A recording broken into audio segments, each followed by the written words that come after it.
Hello. It's good to see you again. Nice to be back. David, many in this crowd will know you for what you've done in the past, but you're working on something really special.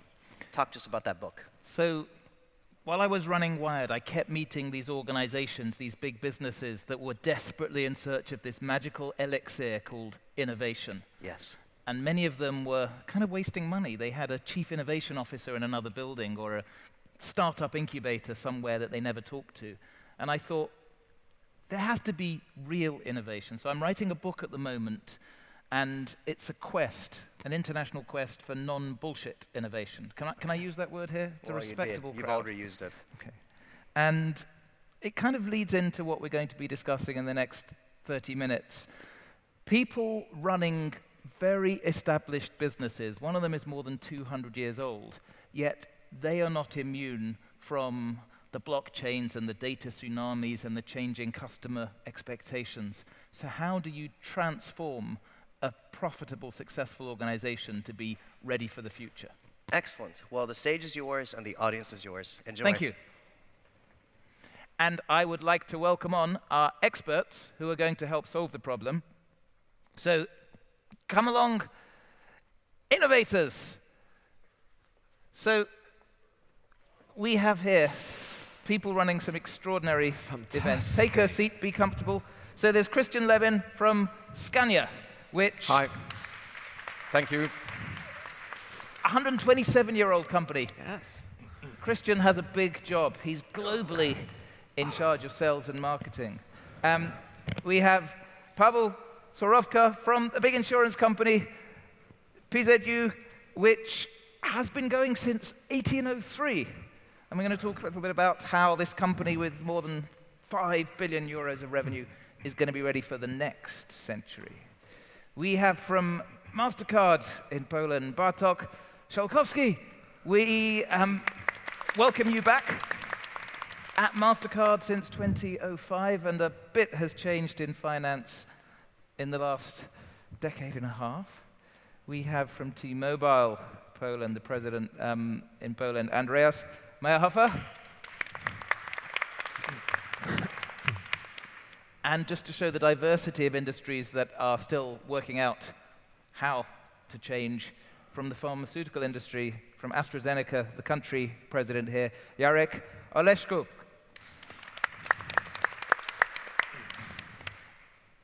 Now, I'm going to start with the man with the oldest legacy to take into the next century. So, an insurance company with 17,000 staff. Insurance was originally you pool the risk because there's incomplete data. Now we're in a world where there is data everywhere. We have startups coming in with very fresh business models. How do you ensure that the culture and the products that PZU produces are ready for the next generation? Yeah, thank you very much for the question. I mean, this is really something that drives us deeply at PZU. At the beginning of this year, we announced a completely new strategy. We called it the new PZU, where we tried to redefine a little bit who we are.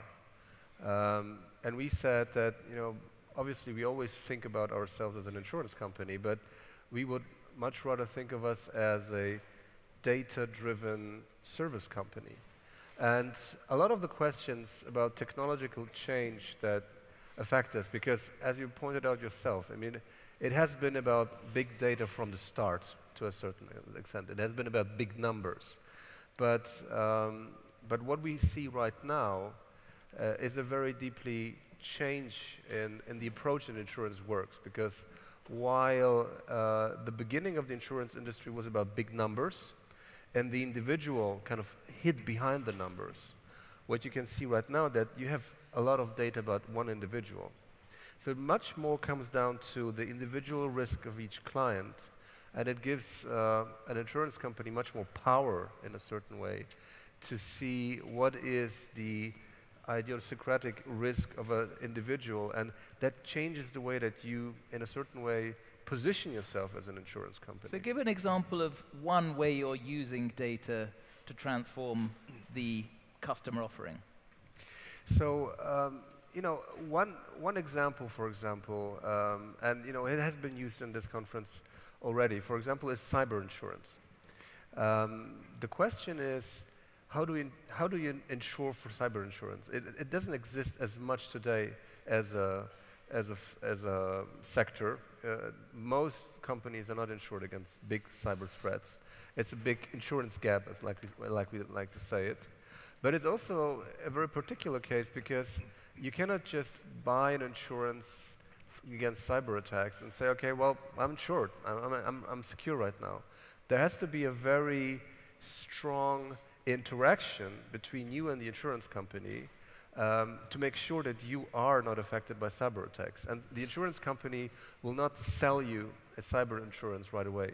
They will say, okay, we will insure you. We make sure to be at your side if something goes wrong. But you have to do your part. You have to make sure you have the right software in place. You have the right safeguards. Another example is, for example, we've just announced a very ambitious program in telematics, where we try to help people, really install a small item that eventually can track their driving behavior. And it's also something where an insurance company not only insures you against an accident, but we are also in a position by educating you to lower the probability that you actually have an accident. And cheaper premiums if I share data with you. Christian, you are from Absolutely. a relatively new company, only a 127-year-old company called Scania, which is in the business of big trucks. It's a very analog business. How are you using connectivity, this new world of data, to transform the value of Scania? We think a lot along the same lines. I mean, and we are, you could say, part of the dinosaur industry, then heavy, dirty trucks, 127 years. And we will then, of course, if we don't do it ourselves, be disrupted. So, yeah, data is part of it.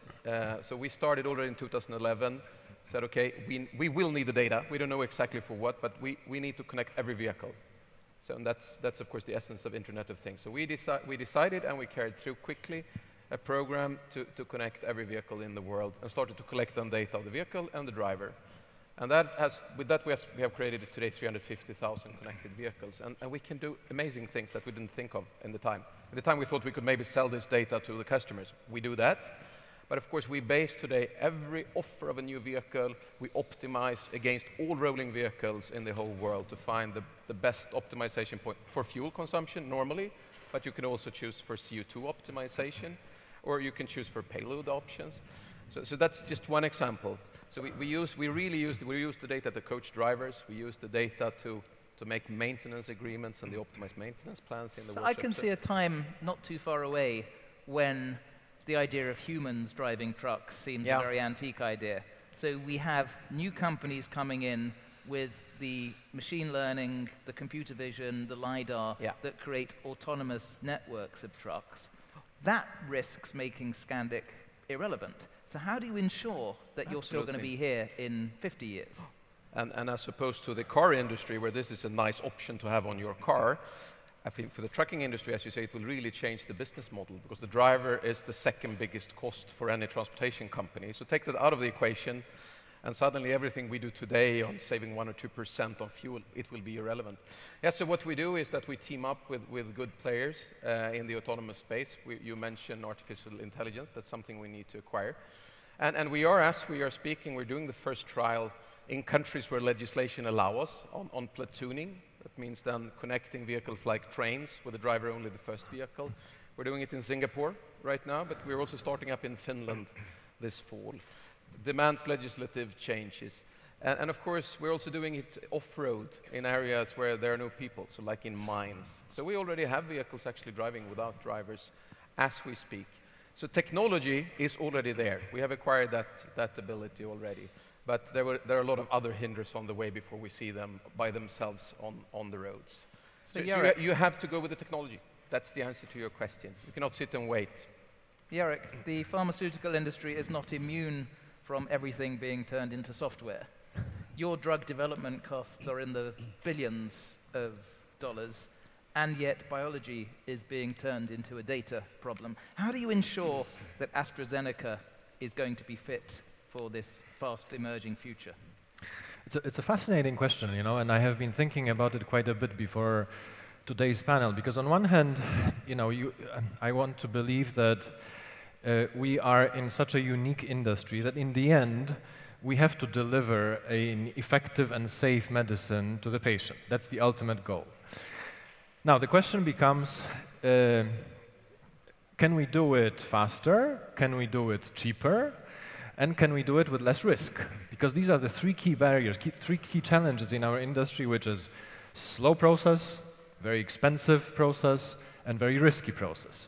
So how do we attack these three areas? And we have been doing quite a bit, both kind of in the centralized way globally, to first of all see how we can shorten the time. So there are two approaches here. One is to drug discovery. So the drug discovery process takes, on average, between 5 and 6 years. Drug discovery meaning we find the molecule that potentially fits to the receptor. So it's kind of we find the key that fits to the lock. Then you have to test the key. But this first process should actually be much quicker with AI, for example, where we could do a lot of the studies in kind of more in a simulative environment rather than doing the lab and the scientists doing the petri research. We could probably do a lot of it automatically, and we are. So today, the average 6-year time frame we have already cut down to about 2.5.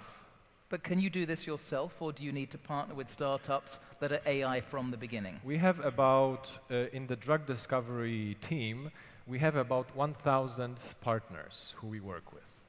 About 1,000. Okay. And so you're building an ecosystem. So we're building an ecosystem that supports exactly that, which is how to make the process faster, how to make it less expensive, how to make it even more targeted. Today we talk a lot about medicines which are personalized, meaning they address a specific genomic sequence. We heard from Noah earlier this morning about Dubai trying to sequence the genomes of everybody in Dubai. It actually makes sense, because then when you have drugs which work for a specific genomic sequence, you can say, okay, so these 656 people can actually benefit from the drug, and the other 8 million won't. So I'm going to talk in a minute to Andreas, because you are the master of the connectivity and the network which empowers a lot of these businesses. But before I do, Bartosz, when we talked at Impact Finance, we were looking at where the new behaviors were emerging. And you're at Mastercard, you've been there for 13 years, I think, I counted. It's a regulated industry. You have established behavior in the West, yet you go to somewhere like China, you see everybody's paying with their phone app. How do you think Mastercard can still be relevant 10, 20 years away? Yes, I'm only 13 years with Mastercard. I just realized I'm pretty new as an industry, because we are 50 years old only.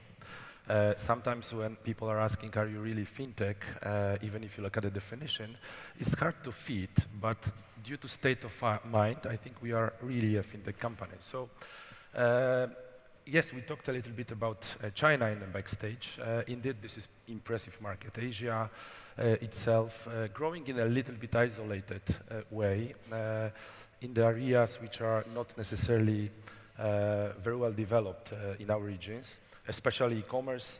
This is the biggest e-commerce market worldwide.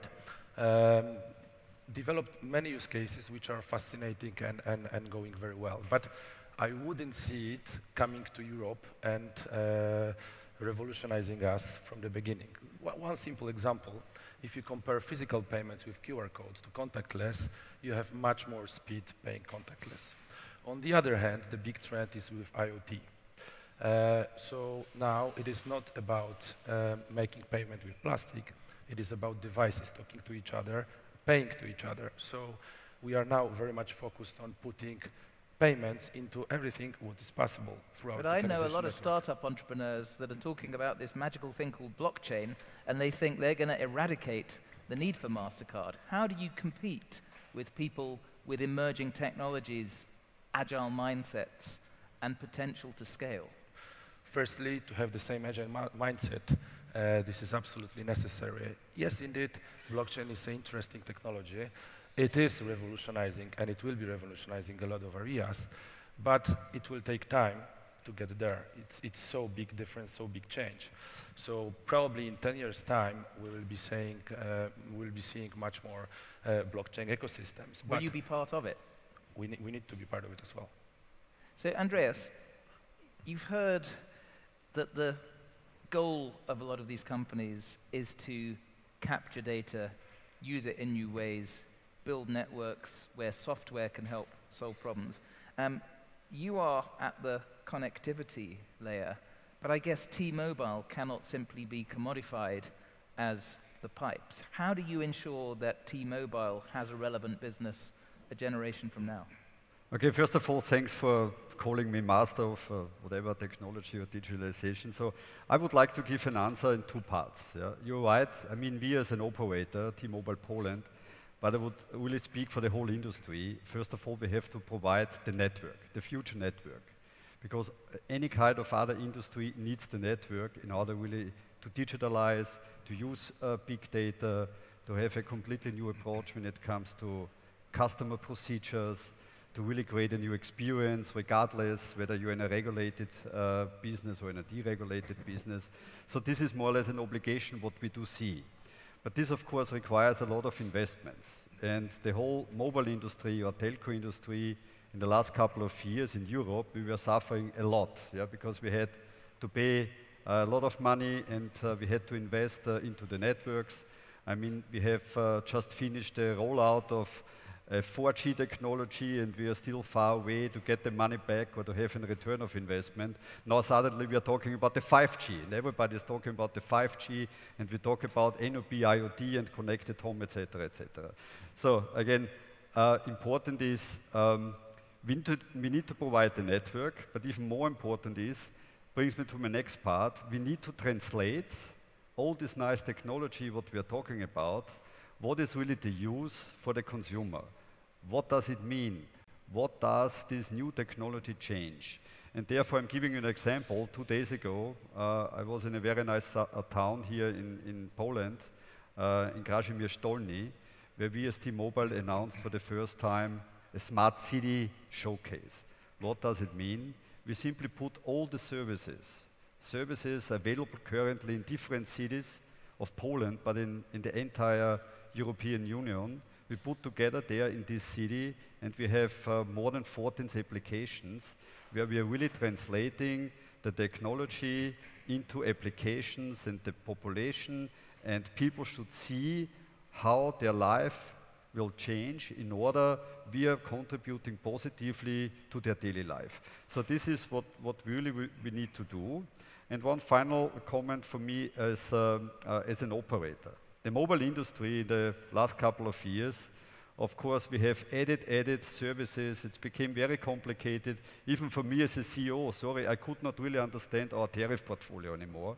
And even more, I could not understand the end procedures to our customers. So here we are really becoming disruptive, but everybody has to define his own disruption. In order, now it's the time to really simplify all procedures and to create a better customer experience. This is what simplify what your value is and be there for future use cases, whether it's empowering the smart city. There's a couple of questions coming in from Slido. One of them talks about artificial intelligence as potentially something you could use. Is anybody on the panel very excited about the ability to transform business opportunity with artificial intelligence? I mean, of course. I mean, AI is at the absolute center of our new strategy. Obviously, it's all about understanding risk and running through big data. So, drawing patterns from data that theoretically are not readable at forefront. Like, for example, weather data and where's the next flood going to come? What is the probability that somebody will have an accident? And all of these things, you know, there was a time where we would price our motor price, out of 4 criteria. Right now, it's getting exponentially more and more. And this is the biggest work that we have as an insurance company. On the other hand, it's also something that makes people's lives easier. Like, for example, all that we try to do as an insurance company right now is making the touch and feel of the insurance business easier. Because our biggest problem is that for most of our customers, insurance is not a nice thing. You know, mostly the time you deal with an insurance company twice, by subscribing and by cashing in, and most of the times it's an unpleasant experience. And for example, one of the applications of our AI, and there's one of the guys who are working on it right now with us, is that, you know, you had a car accident. What do? You just take a picture of the car, and AI automatically gives you a quote just by seeing what happened to the car. So they calculate the Paweł damage. will make you love your insurance company. Very quickly, because we're being disrupted by the clock.